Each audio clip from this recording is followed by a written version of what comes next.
Apakah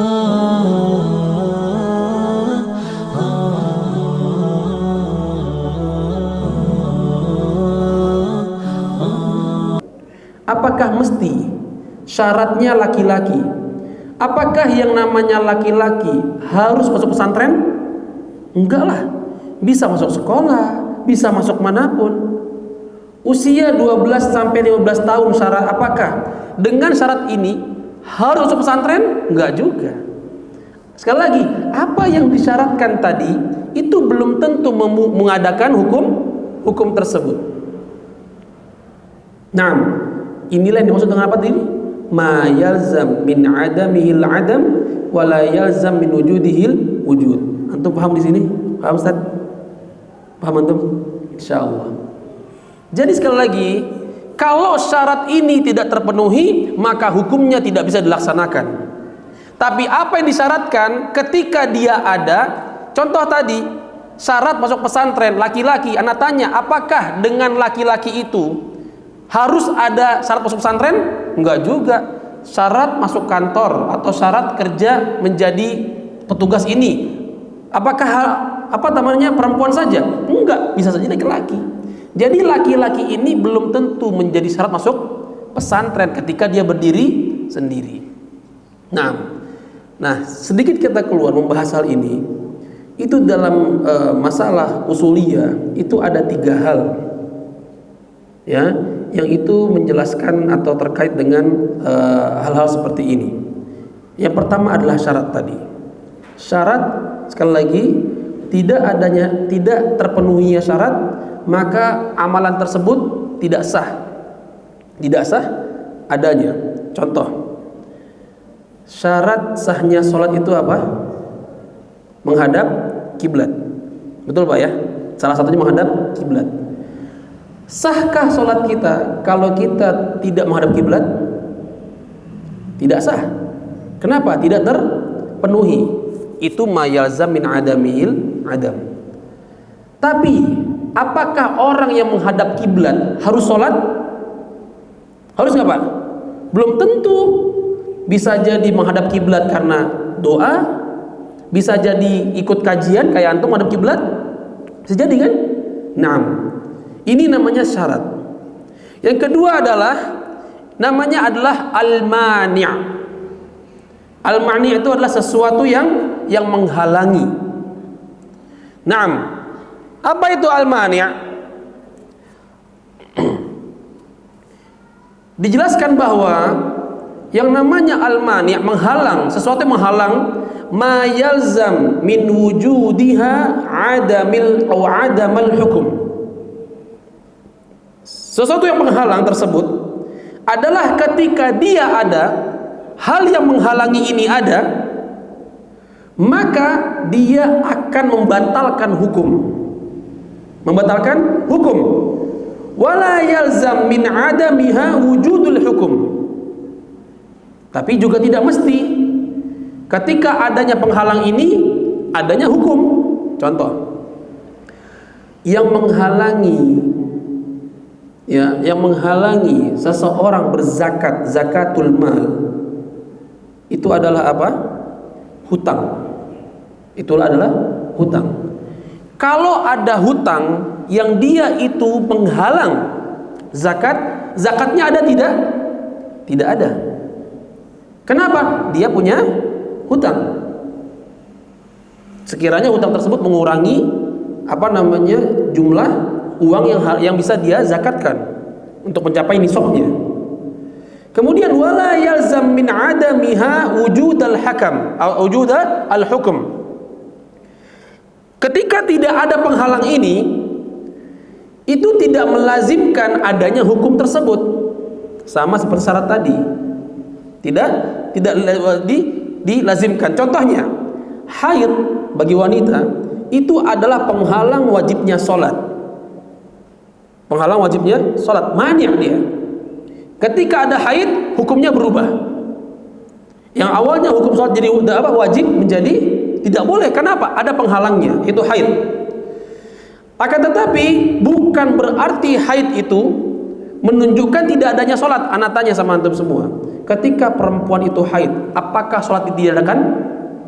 Tetap ada sholatnya, tetap ada. Maka apa?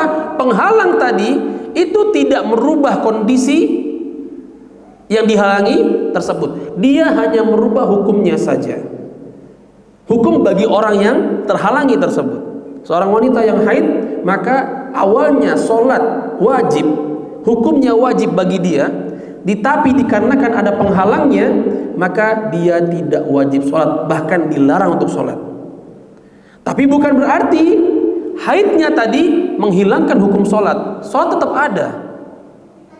Apakah ketika wanita haid kita nggak sholat? Kita sholat laki-laki. Kita sholat. Itu namanya mani', yang menghalangi. Yang berikutnya apa? Itu adalah sebab. Apa itu sebab? Huwallazi yalzam min wujudihil wujud wa min adamil adam li dzatihi. Yang namanya sebab itu adalah sesuatu yang harus. Ketika ada sebab, maka ada hukumnya. Ketika tidak ada sebab, tidak ada hukumnya. Taib. Sebab adanya asap karena api. Ya, adanya asap berarti karena ada api. Taib. Ketika api itu tidak ada, apakah asap itu ada? Tidak ada. Maka api adalah sebab dari apa? Asap itu sendiri. Nah, ini ketiga hal yang perlu kita pahami sekilas saja, biar kita tidak bingung. Maka ketiga hal ini kalau kita satukan dalam hukum, bisa kita ambil adalah zakat. Zakatul mal contohnya. Adanya zakat itu berlaku bagi seorang muslim dengan sebab nisab. Adanya batasan atau mencapai batasan. Yang dimana nisab zakat itu berapa? Berapa nisab zakat? Untuk 1 gram emas? Bukan, 85 gram emas nisabnya. 85 gram emas. Jadi kalau orang dalam setahun hartanya itu melebihi nilai 85 gram emas, dia wajib zakat. Ataupun dia punya perhiasan emas, sekiranya dia memiliki 85 gram emas lebih, dia wajib zakat. Tapi ada nisab yang lainnya, yaitu nisab perak. Nisab perak itu jauh di bawah nisab emas, walaupun kadar gramnya jauh di atas emas. Berapa nisab perak? 595 gram. Tapi harganya, kalau 1 gram emas sekarang mungkin sekitar 1 juta berapa? 400 ya. Dikali 85 gram. Berapa tuh? Antum jumlahkan sendiri. Tapi 1 gram perak berapa?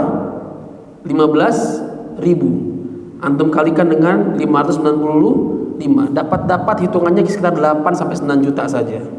Makanya sebagian ulama itu menjadikan nisab zakat jangan emas, karena terlalu jauh nilainya. Kalau 85 gram emas itu mungkin sekarang sekitar 100 jutaan ya. Mungkin ya, Allah alam ya.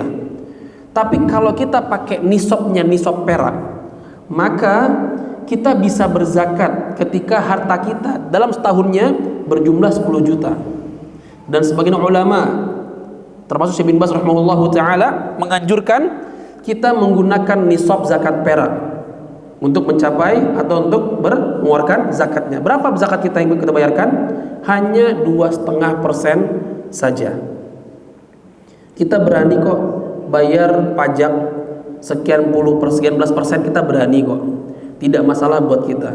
Tapi kenapa ketika Allah Subhanahu wa taala hanya meminta kepada kita, mensyariatkan kepada kita 2,5% saja, susahnya minta ampun.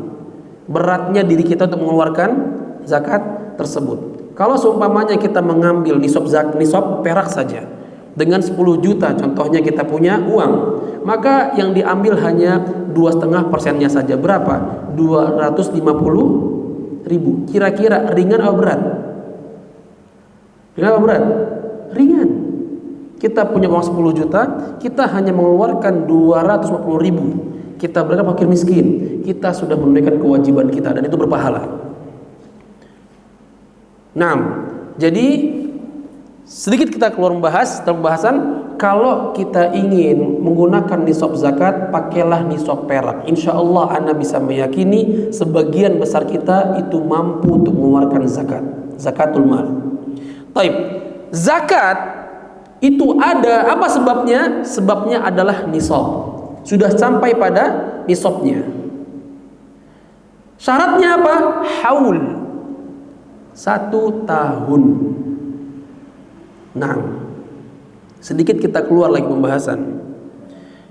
Yang namanya zakat itu Allah kasih syarat 1 tahun perhitungannya. Per tahun kita keluarkan. Tapi sayangnya ada sebagian kita yang itu mengeluarkan zakat tiap bulan, atau disebut dengan zakat profesi. Sahkah ini? Anak katakan tidak sah. Karena apa? Yang namanya zakat itu ibadah. Yang namanya ibadah ada dalilnya.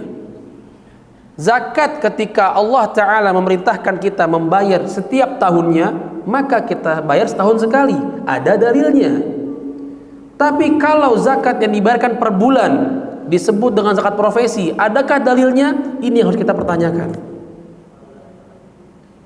Dan kita jangan mengatakan bahwa secara hukum sama Ustadz, kita bayar per bulan dengan setahun itu sama Ustaz. Kata siapa? Tidak sama. Seumpama saja gaji orang 1 juta satu bulan. Seumpama saja 1 bulan 1 juta dikali 12 bulan berapa? 12 juta. Apakah sama ketika kita mengeluarkan 1 bulan kita ambil 2,5%-nya 25 ribu, dibandingkan kita dari 12 bulan diambil 2,5%? Beda. Kenapa? Karena pengeluaran kita itu jelas berbeda. Anda tanya sama antum semua, adakah di antara kita yang setiap bulannya pemasukannya sama, pengeluarannya sama? Enggak. Pemasukan bisa sama, bisa jadi sama pemasukan itu. Kalau kita mungkin digaji, kalau pengusaha itu jelas beda. Apakah pengusaha itu 1 bulan ini untungnya 10 juta, bulan depan 20 juta? Belum tentu. Bisa jadi bulan depan lebih banyak atau lebih berkurang. Seperti itu. Kalau yang digaji dengan gaji tetap, oke, kita hukumi dia sama pemasukannya. Pengeluarannya samakah? Tidak akan sama. Dan Anda bisa meyakini, termasuk Anda pribadi, itu tidak ada dari kita yang pengeluaran tiap bulannya pasti sama. Ada yang jamin? Tidak ada. Pengeluaran kita saja beda. Seumpamanya seseorang yang uangnya pendapatannya 1 juta, bisa jadi bulan ini dia mengeluarkan kebutuhan dia 500 ribu.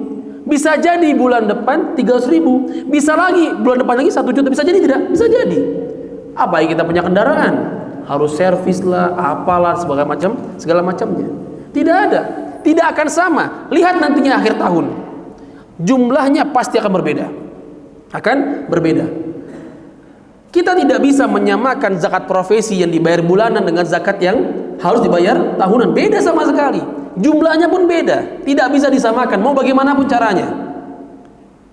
Yang pertama. Yang kedua adalah kita itu sudah Allah mudahkan dengan membayar zakat setahun sekali. Kita malah mempersulit dengan satu bulan sekali. Mampu kok ana? Bukan masalah mampu. Allah sudah mudahkan 1 tahun sekali. Kenapa kita persulit dengan bayar 1 bulan sekali? Baik. Haul itu adalah syarat. Maka ketika zakat dibayar per bulan tidak sah secara hukum. Nisab sebabnya, haul adalah syaratnya. Kemudian yang menghalangi apa? Ad-dain, hutang. Kalau orang seumpamanya tahun depan dia punya uang sekitar 200 juta contohnya, tapi itu belum dikurang dengan hutangnya.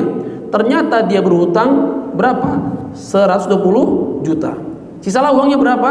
80 juta. Kalau dia makin nisab emas, tidak mungkin dia bisa mengeluarkan zakat. Maka hutang tadi menghalangi zakatnya. Baik.